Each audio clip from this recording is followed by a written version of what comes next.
what I wanted to do, and I know what Sean and what Emma and what Adam has been so firm on, is that like we can't miss a beat. That's got to be consistent about like the audience is like taking this ride, and they have to be up there with us on that chairlift. And if they're not, if they're just observing, it's boring.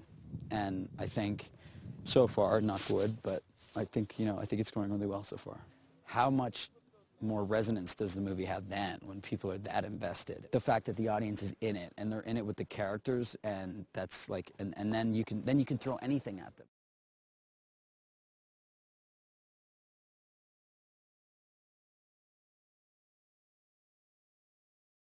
When we were shooting, especially a couple weeks ago, it's windy and snowing, and you know, when you're up there and it's 70-mile-an-hour winds, it's scary, and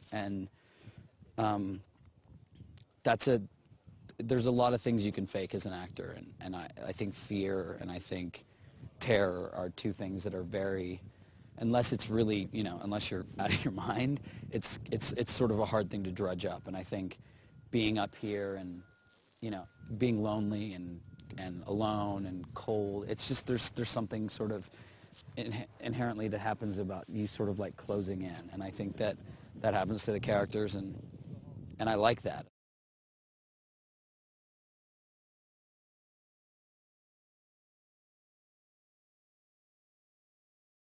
Emma's been so great. It's very sort of singularly focused too, and there's not a lot of like baggage that goes along with her. She kind of shows up and does her job, and it's her movie, and I think she knows, you know, we've made her definitely feel like that, and we've kind of put it in her hands to sort of take care of the film, and she's been, and you know, I'm very confident that she'll come through. So.